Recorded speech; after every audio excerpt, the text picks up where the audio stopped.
Internal knots.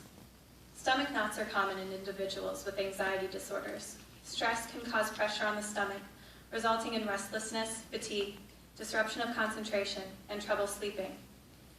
It started at the end of my freshman year of high school, feeling like there was a gaping hole where my stomach should be, and it kept getting bigger. My entire midsection was invaded by aching, squeezing. My stomach was in knots, knots that kept tying themselves tighter. They pulled, they wrapped, they tightened.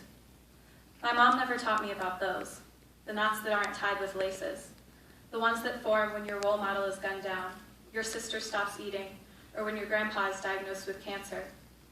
They form in the distance between you and your lover, the moments before you're thrust into the limelight, or the days that bring an end to one chapter of your life. These are the knots that bind your vocal cords to keep you from screaming, but you can't reach down your throat and untangle your stomach. These knots are much harder to untie. The Carrick Bend. This knot is used for joining two lines. It is extremely strong and will not jam even after carrying a sufficient load. My parents tied the knot in November of 1990. A year later, I was born. Bald, 4 pounds, and over a month premature. This set the tone for my life. Always a step ahead of where I should be, yearning for the next experience. Most parents gush over the cuteness of their bundle of joy. My dad, however, to this day proudly broadcasts that I look just like E.T. In retrospect, I don't know how they didn't see it coming. Their straight-A Ivy League hopeful proclaiming that she wanted to go to art school. From the day I was born, I was the alien of the family. Chinese cross knot. Frequently referred to as the friendship knot. It is considered to be very handsome and secure.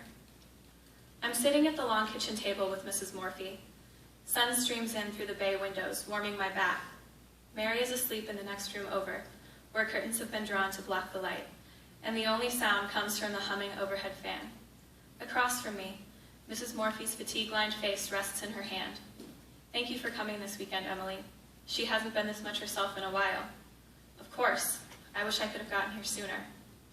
I know you're starting school, but please, come as often as you can. I really think it's good for her recovery. I reach over and cover her hand with mine, squeezing it slightly. You know you all are family to me. I'll be here every weekend if I can. Her eyes glaze over and she lets out a broken sigh.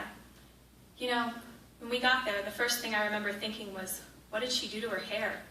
She dyed her long blonde locks a deep crimson red. Then I looked at her closer. Faceless people milled around her. One held a bucket. It caught the chunks that kept spurting from her mouth heave after heave. Reality hits you hard in the gut. It steals the air from your lungs. It was blood. Her hair was soaked in blood. Mary was in the ICU for over a month before she went home for the first time.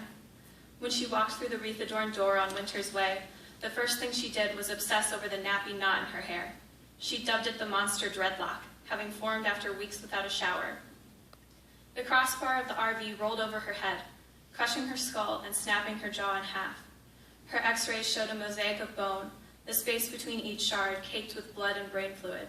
We thought she was going to die. I thought I was going to lose her, and her biggest concern was the knot in her hair. The Celtic love knot. No beginning, no ending. The continuity of everlasting love and binding together or intertwining of two souls or spirits. They call me Little Virginia. Everyone on my dad's side of the family says the resemblance is uncanny. She died before I was born, the grandma who gave me my looks, my spirit, and my nickname. She was a petite woman with fair freckled skin that appeared almost translucent from her treatment. The chemo had caused her curly ginger hair to fall from its roots, but her green eyes still gleamed vigorously. During her long battle with esophageal cancer, my dad and mom, newly engaged, would visit her often. In her final weeks, she gave them a large wooden jewelry box saying, "Give this to my granddaughter." I hadn't even crossed their minds, and somehow, she knew. The box sits on top of the dresser in my room.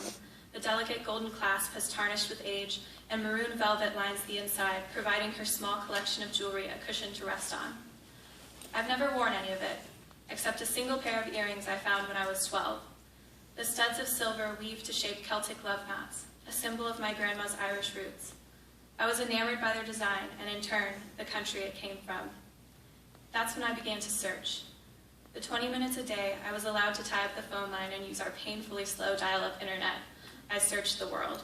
It started with Ireland and expanded across the globe. I owe my traveler's soul to those earrings. To my grandma, I owe her deciding to move to Ireland, the best 5 months of my life. The hangman's knot. There are at least 6 variations of the hangman's knot. The standard knot holds only 5 turns when tied in nylon.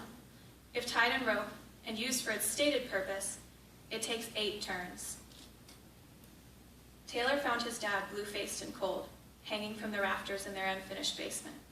He untied the noose holding them up and laid him on the ground to give him CPR until the paramedics arrived. Later, he found the one-line note saved on his computer desktop. I'm the only person he's let read those brief parting words. I didn't know how to react when my best friend came to me with that. I didn't know how to tell him it would be okay. I didn't know how to begin. It's been 6 years, and I stayed mad at Greg for a long time, for leaving his son and daughter, leaving their whole family, and leaving all of us. I've made peace with the pile of ash contained within the mahogany urn that sits in his daughter Ashley's living room. Now, when Taylor and I sit cross-legged on the couch, swapping stories from our months apart at college, and its smooth surface catches my eye, my saliva doesn't turn sour in my mouth. Instead, I'm hurtled deep into my memories. I can smell the stale air in the backseat of his truck and hear his deep-bellied laugh as he drove Taylor and I to get food after school. He drove with the windows down, one arm dangling on the ledge. The sleeve of his Hawaiian shirt mimicked his salt and pepper beard and thick hair, fluttering in the wind. Like clockwork, every minute, he'd clasp his hand around the white paper cup in the holder, bring it up to his lips, and release a stream of tobacco juice and spit. The shoelace. Bunny ears, playing by a tree, crisscrossed the tree, trying to catch me. Bunny ears, jumped into the hole, popped out the other side, beautiful and bold. When I was a child, my mom taught me how to tie my shoes. I spent countless hours making the bunnies go down the rabbit hole. The bunnies, of course, were the laces on my white and purple Little Mermaid sneakers. I had to master the skill of securing them on my feet before I was allowed to escape outside and onto our luscious green yard. When it was time for lunch, I would open the front door to be greeted by an icy burst. The air conditioning escaped into the muggy summer air, disappearing in seconds. Wet, sticky hair was matted to my forehead, and the salty taste of sweat lingered on my lips. When I attempted to push past my mom and into the kitchen, she stuck out her hand to block my path. "Take off your shoes. I don't want you tracking dirt inside the house." I would bend over quickly and pull apart the laces. It was never hard to untie them. Thank you.